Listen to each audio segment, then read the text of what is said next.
WCRN. The following program is sponsored by Frankie Boyer, who is responsible for its content. Before beginning any health or fitness practice, consult your personal physician. You're heading for a breakdown. Why don't you pull yourself to pieces? Keeping you healthy from coast to coast. This is the Frankie Boyer Show. Frankie Boyer Show. There's some very strange people practicing medicine these days. This is the Frankie Boyer Show. It's medically impossible. Your voice for healthy living. And welcome. Hi, everybody. It is Frankie Boyer, and this is WCRN, WADK Newport, WGCH in Greenwich, Fort Radio, Hartford City, Indiana, and Fort Madison, Iowa.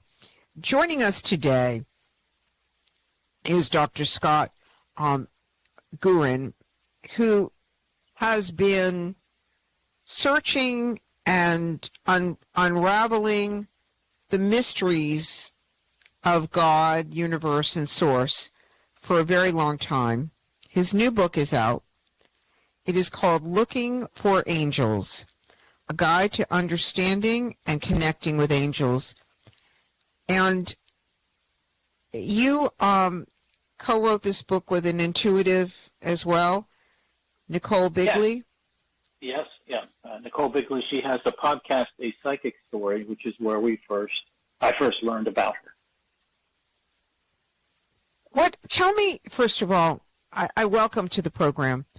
Yes, thank you. Give us a definition of what you call an angel, because so many people say, oh, there must have been an angel floating around. But what is a definition of an angel? How would one even know that there is an angel in our presence?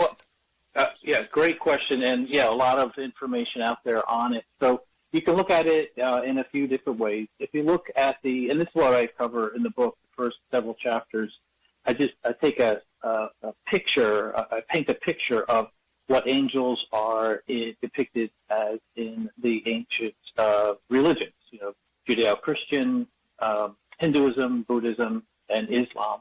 And when you look at it when you look at angels in terms of those, is there any religion? Wait a minute. Is there any religion that does not have angels? Well, as I say in the book, Buddhism doesn't. Because Buddhism, jokingly say, they have that whole reality thing.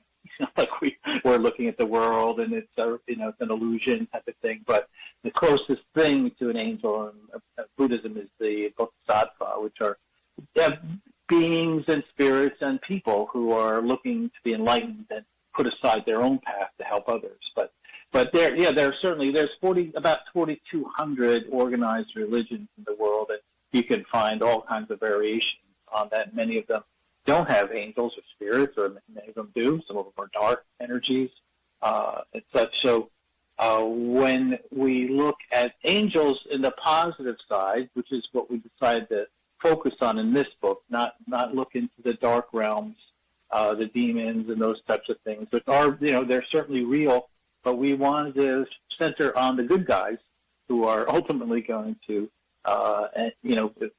be the eternal beings, or the light and love will always overcome darkness. But when you look at the sacred texts, you have God, source, the universe, however your religion describes it, creating the physical universe.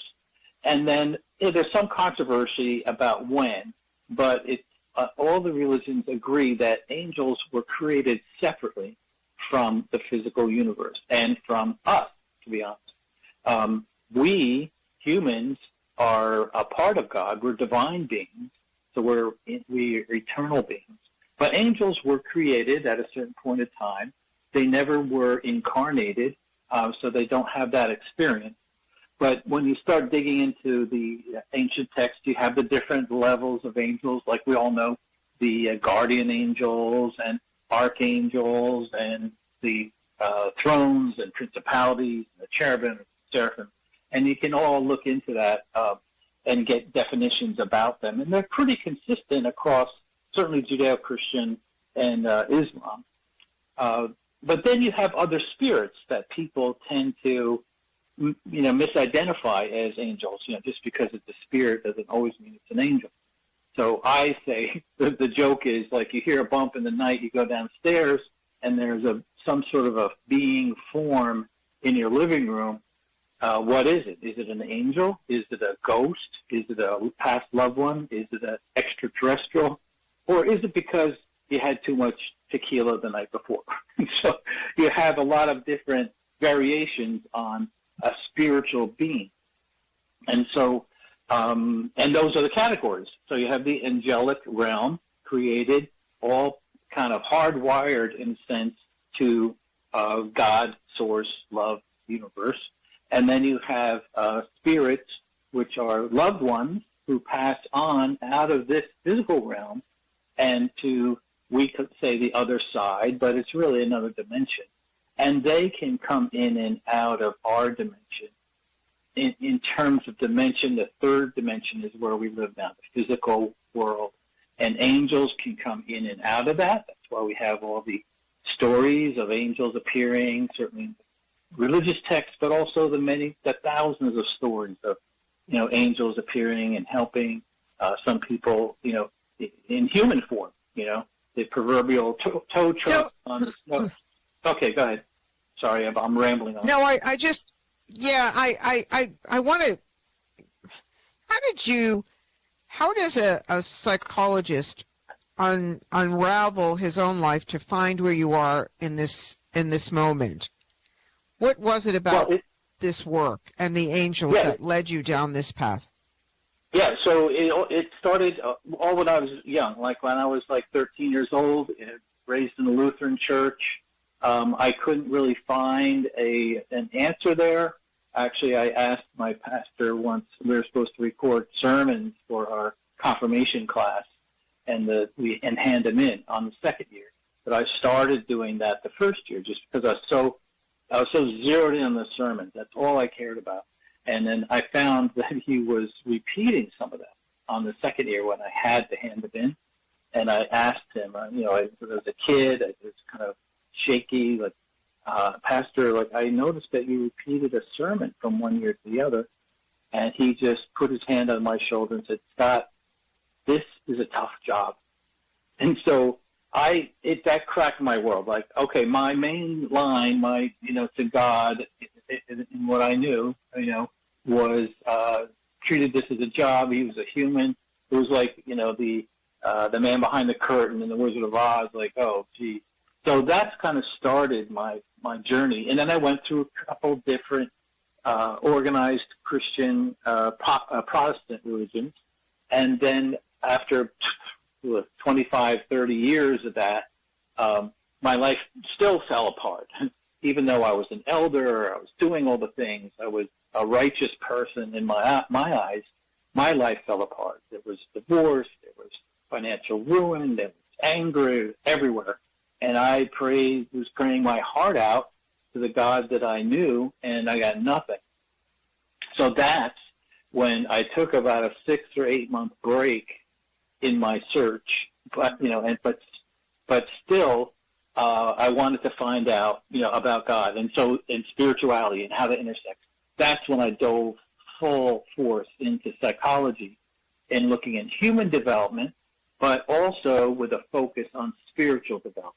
How do we, basic things. How do we put together reality in our minds? How do we perceive things? Where does the mind reside? Is it just all brain, all physical? Is there a mind that's outside? How do we interact with a world that is deemed spiritual? So that's my search led me through that and into psychology and then beyond to be open to spiritual world, what we call modern day angels, through psychics, through mediums, and through direct contact with the spirit world. I guess the question becomes, and I'm gonna, we'll get into it when we come back from break, Doctor. But the question becomes, what if you don't believe? How do you open yourself to hear the messages that are around us? And we'll talk about that in a lot more. The doctor is here with us. I'm Frankie Boyer. And what's the best way? How can people find out more about you? Your website. The book is called Looking for Angels. And Yes. What's the best website? About me is angelintraining.org. You can get the book on Amazon, wherever books are sold, in all 4 formats. Wonderful. We'll be back in just a moment. I'm Frankie Boyer.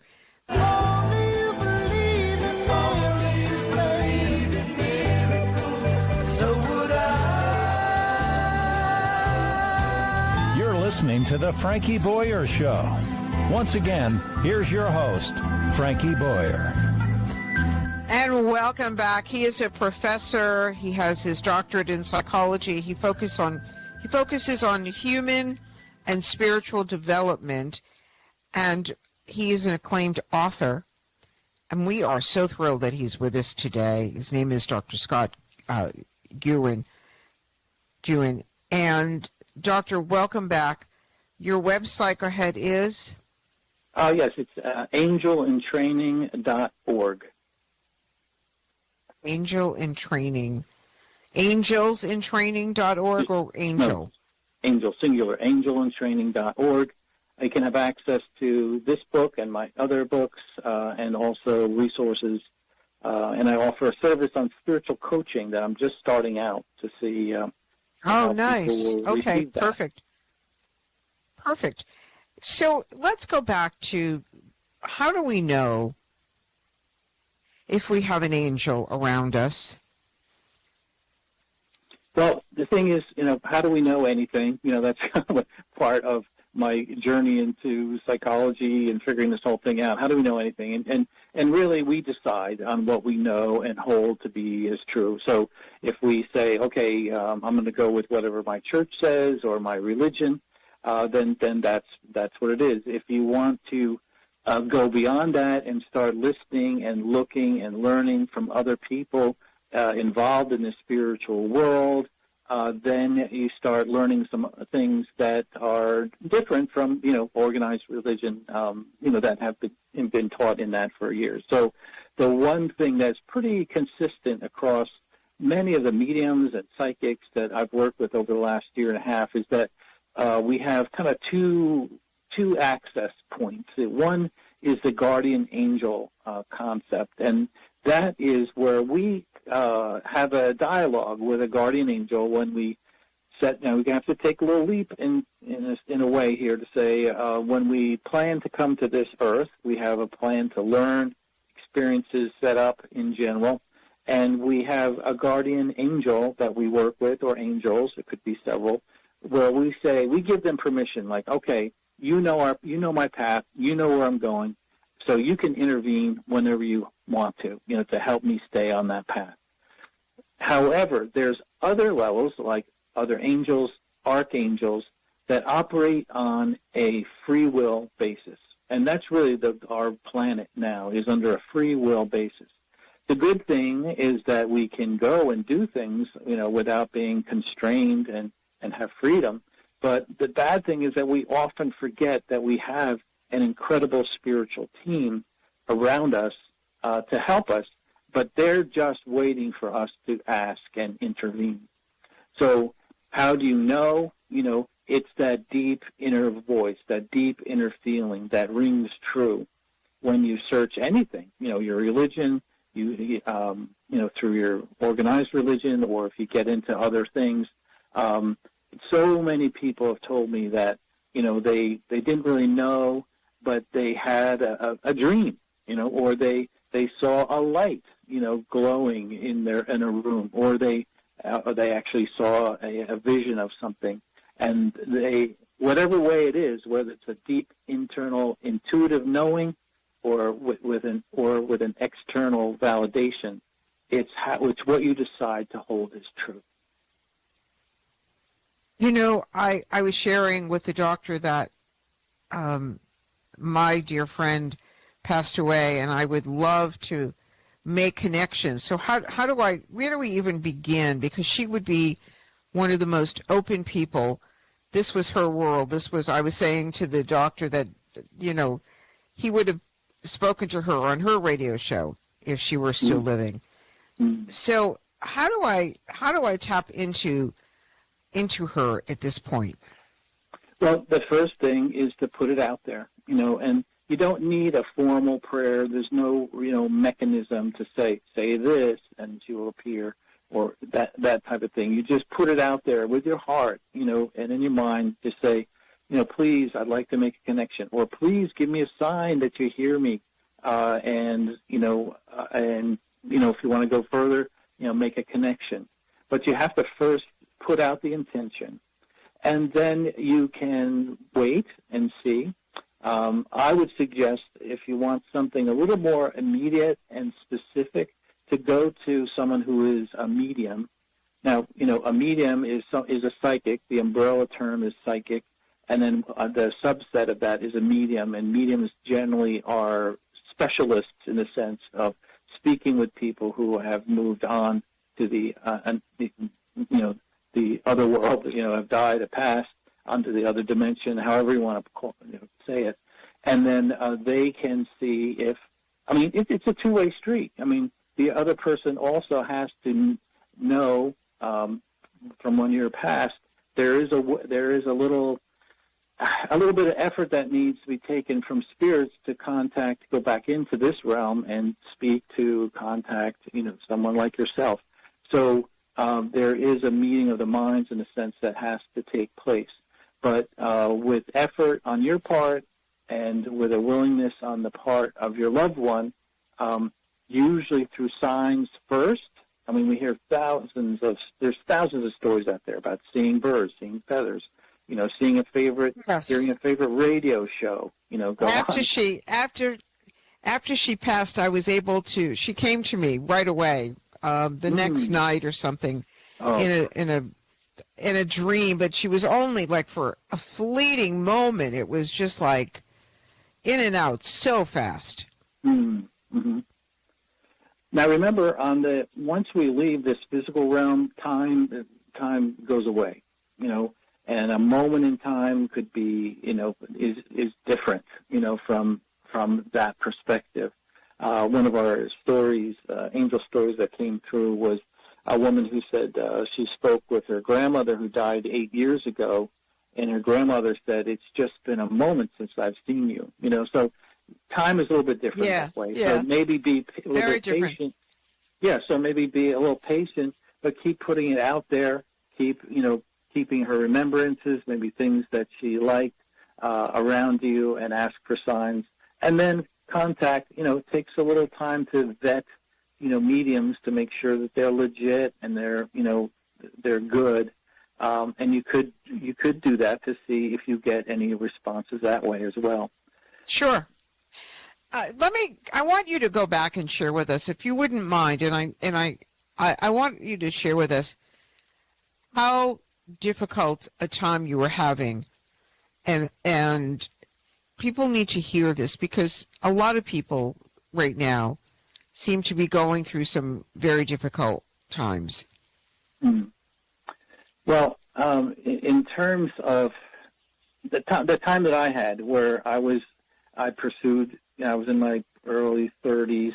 I was, all into religion. Anything spiritual, I was all in. And I was at the Presbyterian church. I was an elder, like I mentioned, Sunday school teacher. My life really fell apart. And, excuse me, to the point where one night I said, that's it. I can't take this pain anymore. I can't do it. And so I happened to live over I was in an apartment, divorced from my family, and got a bottle of wine, started drinking it, and I said, all right, that's it. I don't know how I'm going to do this. And then I thought, I have a motorcycle. I can, that was a really great motorcycle, go easily over 100 miles an hour in seconds. And I figured, this is, and then I figured, okay, I do that. But then I thought, wait a minute, I have a insurance policy on myself. And that I figured this is the perfect way out. I could leave money for my kids, I could stop the pain, and I could be out of this. And so when I was it's about 2 a.m, I think it was a Thursday, I got up and I'm like, this is my plan. I'm going to do this. So I got my keys, I'm going out my kitchen door, which led to the outside the deck, and it was locked. And so I turned the lock, still stuck. And then I turned it, made sure it was all the way turned to the left, still stuck. I pulled it, and the door exploded back into me. So it knocked me off my feet on the floor. And the next thing I knew, it was daylight. The door was open. The sun was out. I had a massive headache. And I took a handful of Advil and went to work. And so, and then it took about like that 6 or 8 months for me to kind of get out of that limbo. Like, what the hell happened? Sorry. What that happened, it scared me. And that's when I started my journey. And looking back, do I say, okay, was the door just stuck? I don't know. Was just stuck and I got it unlodged and it went into me, but I feel there was a force. So, maybe that was it. Maybe that was divine intervention that kept me from a hair's breadth from just saying, screw all this, I'm done. And so then, because I kind of had didn't have success with religion, I went into psychology and kind of analytical, not that it's all, psychology answers all things, but I wanted to delve into spirituality apart from religion that has a lot of baggage for some people. And that's where angels are. Angels are safe. They're not reached in thousands of years of theology. They're safe, they're accessible, they're pure love and unconditional love, which is rare to find on this planet. And so that's for angels. Looking for Angels is the doctor's new book, A Guide to Understanding and Connecting with Angels. And what's the best website for people? The best way to find the book is on Amazon or your local bookstore. You can find me and the book on angelintraining.org. Stay tuned. We'll be right back with the doctor. Looking for angels. Is there an angel in your life? How many times have we heard, I have an angel? So we'll be back in a moment. I'm Frankie Boyer, WCRN, WADK Newport, WGCH in Greenwich, Fort Radio, Hartford City, Indiana, and Fort Madison, Iowa. Stay tuned. We'll be right back. So would I. Now the Frankie Boyer Show continues. Once again, here's your host, Frankie Boyer. And welcome back. It is Frankie Boyer, and this is WCRN Radio. And by the way, you can always listen to WCRN Radio, the repeats of the show, WADK in Newport, WGCH in Greenwich, Fort Hartford City, Indiana, and Fort Madison, Iowa. I'm Frankie Boyer, and we welcome back the doctor. Looking for Angels, A Guide to Understanding and Connecting with Angels. When did you have your first angel experience, doctor? Well, related to the spirit world, my first really concrete experience was an animal spirit. And I was working on the podcast, the Psychic Story podcast, and doing my research. And I heard one person say, we all have animal spirits. All you need to do is ask, and your animal spirit will be provided to you. I'm like, okay, let's try this. So, and not like skeptically, like, show me my animal spirit. I just kind of one night before I went to bed, it says, please, if I have an animal spirit, please reveal them to me. So the next morning, this is about almost a year ago, in my mind's eye, and even to this day, appeared a leopard just on my right side, as real as anything. And if I'm doing something else sometimes and I'm distracted, I may reach over to pat her head. Like, that's how real she is to me. I named her Shira. And her purpose for me, as well as, animal spirits in general, are to provide whatever support you need, comfort, strength, wisdom, and that sort of thing. So that was my first experience with an animal spirit. The next thing happened, and it wasn't with an angel, but it was someone very unexpected. It was a person who was a family friend. a teacher for me in high school and my brothers and sisters as well. But he is a teacher at heart. And I took whatever classes he was teaching, mechanical drawing, graphic arts. We were all wrestlers. He was a wrestling coach, etc. So I just learned so much from him and loved him so much. However, he died in 2015 from mesothelioma. And about a year before he died, I was talking with him, and he said, "Hey, my wife and I were out your way at a restaurant, and it's only a mile from my house." And I said, like, "Come on, why don't you say hi? Why don't you call me?" And he goes, "We're busy, whatever." So fast forward, so he passed in 15. Fast forward last year, my wife and I are going down the road. We pass by that restaurant, and I hear a voice as clear as day. We were there. I told you about that. Just like he was sitting in the back seat. And then from then on, it startled me a little bit. But then, I wanted to, since I'm growing, you embrace these. And so I said, "Thank you." His name was Bob. "Thank you, Bob. Please, I look forward to interacting with you more."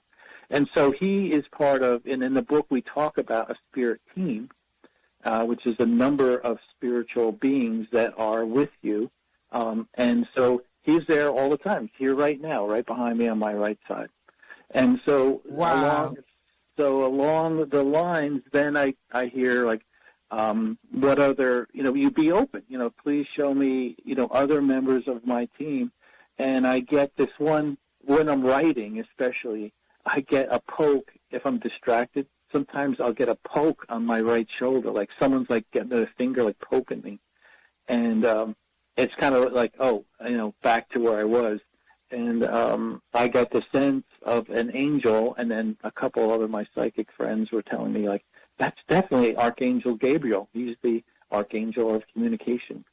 So those are the things that I'm slowly starting to build.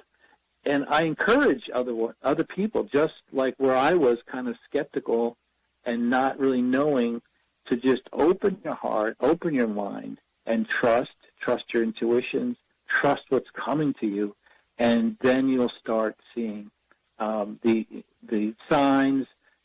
Signs initially, maybe repeated numbers, maybe a favorite radio, station will pop up that they used to listen to with a loved one, or whatever it may be. It's happening all around us and always has. Now we can open up our minds and connect. So that it's not necessarily life-shattering or life-changing. It can be subtle, is what you're saying. It can be as simple as just a thought or a little bit more. Yeah, absolutely. I mean, just think about it. You have a friend that's having a hard time. Many times the best thing you can do and the most powerful thing you can do is just go and be with them. Just be with them, and go to a movie, go have dinner. You don't have to have this, in-depth, intense interaction of growth and this and that. Many times all we need is just to know that someone's there and feel their presence and know that they are willing to help as soon as you ask them. I have to ask you, Doctor, you were hopeless. You were at the brink of ending it all. Many people have those same thoughts and feelings. What advice do you have? What do you say to people today listening? Well, the first thing is that it may appear hopeless, from all that you can see, your vantage point, and all the, possible ways that you can see things working out. There are more options, available to you that you may not see. And so if you pray, if you're tied into your religion, as a Catholic, you pray to Mother Mary, you pray to Allah, you pray, whoever you pray to, ask for help. They're dying to help you with that. And then trust. that things will work out. Take it day by day, moment by moment even. The other thing to think about, and I have just heard I watch Gaia, the network Gaia that has a lot of spiritual. Yes, Gaia, sure. I just happened to turn on a video this morning, and people were talking about near-death experiences and suicide. And they said, two people said, and, obviously they're people, they had the experiences, who knows if they're telling the truth or not, or they know the truth. But both of them said very clearly, if you choose to end your own life, you're not gaining anything, because you're here to learn lessons. You're here on a set plan that you've developed with your spiritual guides before you came to Earth. So if you want to shortcut it and say, like, oh, I want to get to heaven now, you still have that plan to work through. So you're not going to be resolving anything. The pain that you feel, from whether it's your own, whether you set it up yourself or someone who was harassing you or whatever it may be, or abusing you, you deal with that pain. Because if you want to just check out, you're going to be right back into that position again until you learn, what the lesson that you need to learn. Somebody asked the Dalai Lama, who was his greatest teacher? And he said the Chinese.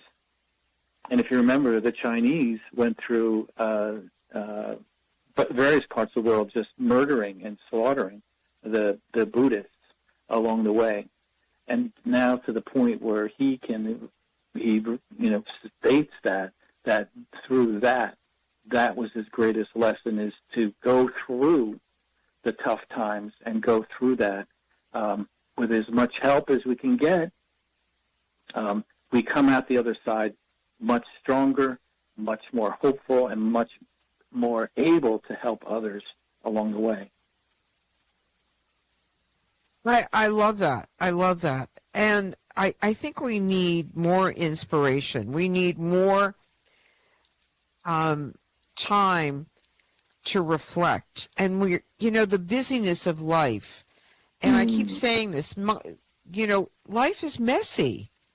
It really is. It's very messy.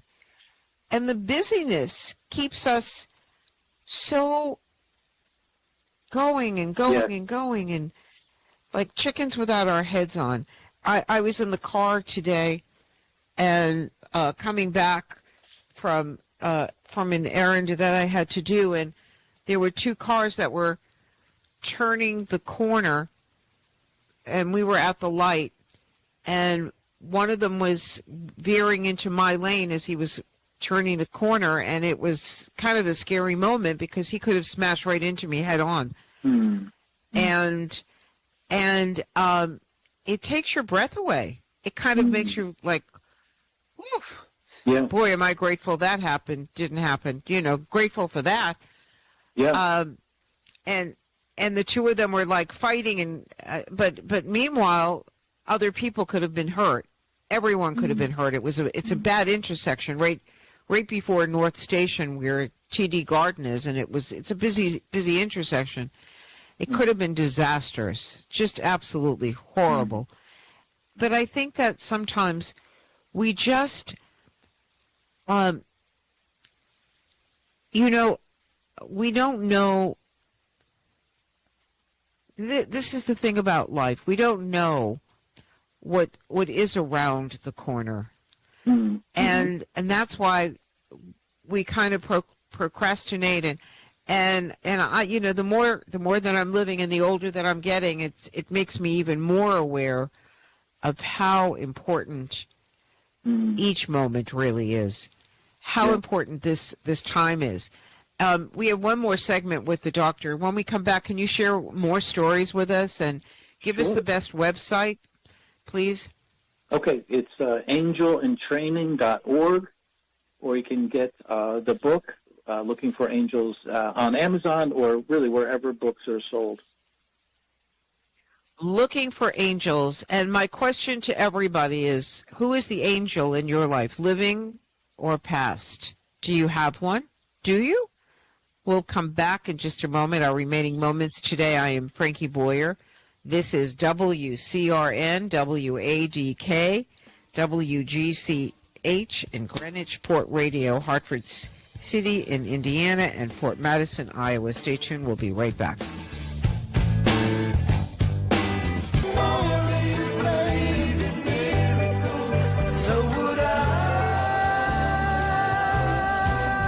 Listening to The Frankie Boyer Show. Once again, here's your host, Frankie Boyer. Welcome back. It is Frankie Boyer, and I do believe in angels. And I think that there are times that angels are around us. And Dr. Scott Guerin is with us, and Looking for Angels is his new book. The book is available wherever books are sold. And the website is, Doctor, go ahead, it's angelintraining.org. That's my website. It has the book, other resources, and also my courses and all kinds of things. Yes. Yeah. Yes. So let's talk about, how does one develop a practice? Okay. Many people, including myself, believe that the first step is we have to unplug from this. I call it a reality show, the game show reality, where in our lives, we go through and there's buzzers and whistles and spinning things and everything pulling and distracting us from our own thoughts. It's just kind of pulling us.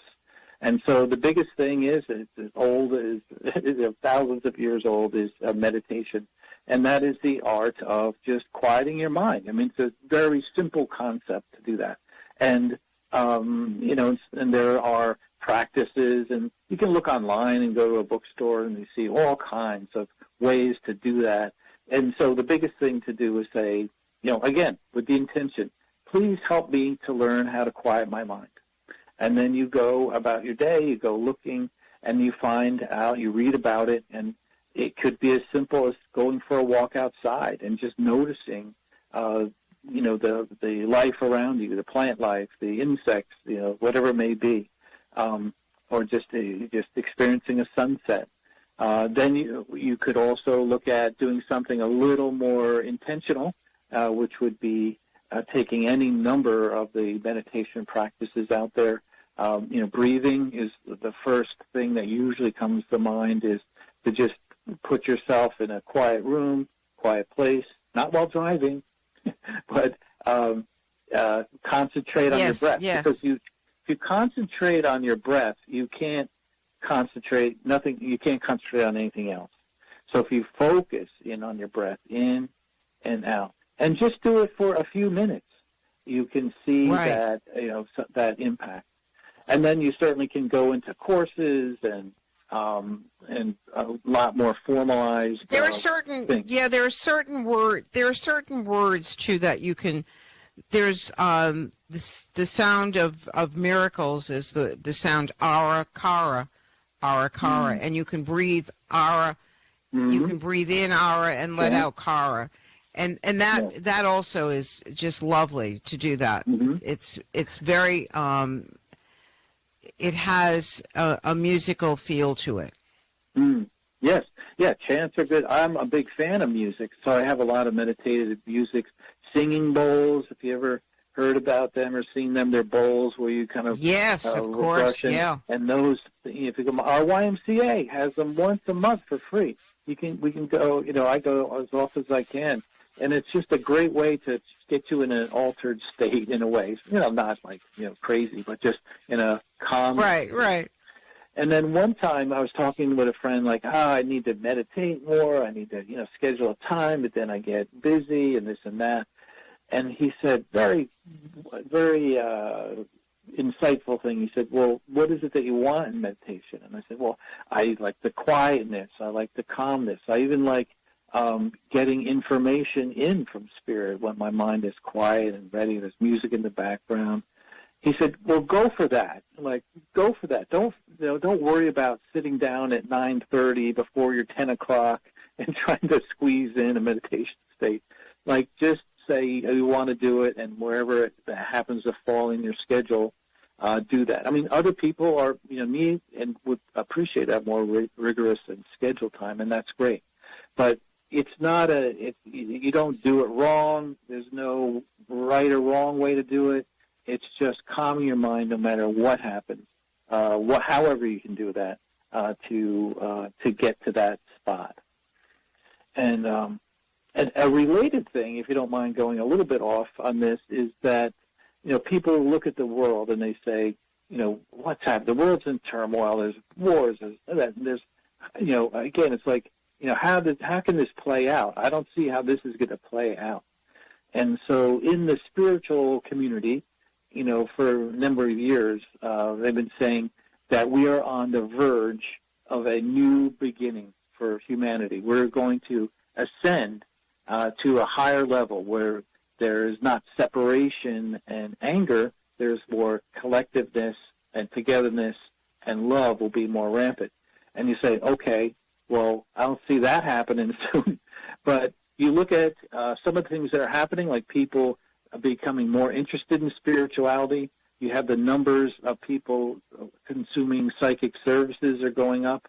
And this is what I just learned the other day, that the number of people meditating on the planet, as best they can guess, in 1980 was in the single digits.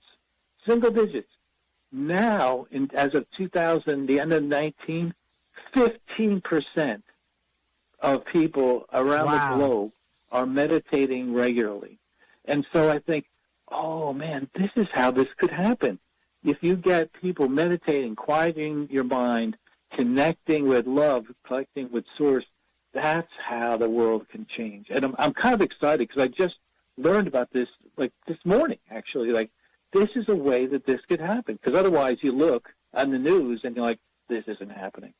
But at the bare minimum, if you get into a spiritual practice, connect with the Source and connect with the love that you are, you experience peace right now, right? They went to Jesus and they said, where's the kingdom of God? Where can we find it?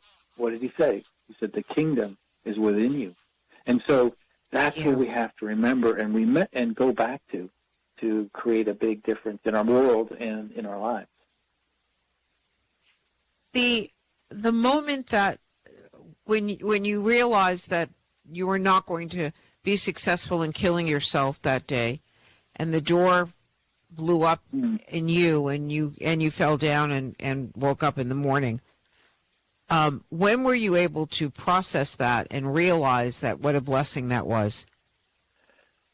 It wasn't until a few years later. Let me put it that way. A few years later, there was like 6 months where I was just going like a robot through my life, going to work, seeing the kids and just surviving.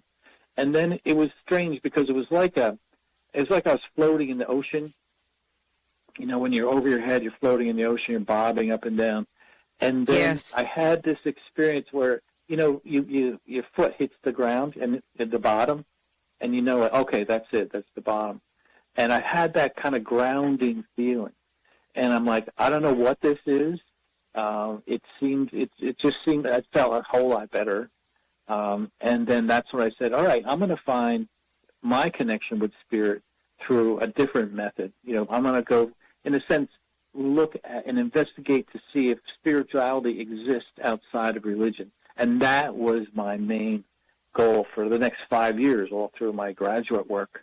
And then looking back along the way there, I think, wow, I wouldn't have gotten this far if I had, if I was able to get to my bike that night. Right. I love your story, and I love your honesty, and I think that what your message is that change can happen in a rather quick amount of time, that you don't need a long time for the change to occur. It can happen sooner than we think. Yes. Yeah, it's as simple as changing your mind, changing your perspective, and getting a tap on your shoulder, from an otherworldly input, that I'm here, Right.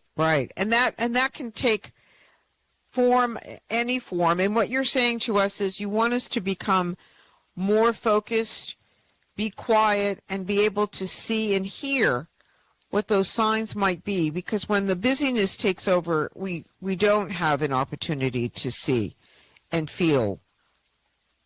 Yes, that is it.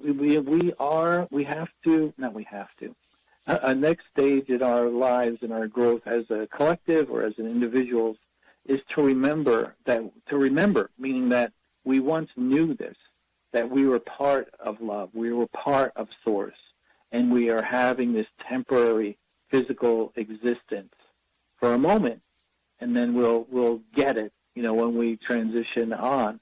But we can, while we're here now, reach back and say, yes, I am love. I don't have anything to fear because I'm a part of Source. I'm a part of God, and I can be love on earth, whether it's helping somebody cross the road to carry a bag or some big thing, making a big decision or something like that. Wherever we are, we can be part of the love that is rolling out on the planet. We are almost out of time. Looking for angels. Thank you so much, Doctor. Give us the best website, how people can find out more about you and the work that you're doing and the things that you are connecting us to. Angelintraining.org. Yep, that's it. That has my books. A new book I'm working on now called The Healed You with a good friend of mine. Will be out by the end of the year, and then also the book is available on that website and also wherever books are sold. Wonderful. Thank you so much. It's been a real pleasure having you with us, and thank all of you. This is, again, you can always find Frankie Boyer shows at WCRNradio.com. Thanks for listening for WCRN, WADK Newport, WGCH in Greenwich, Fort Radio, Hartford City, Indiana, and Fort Madison, Iowa. Thanks for listening. Make it a great day. And as always, smile. This is Frankie Boyer.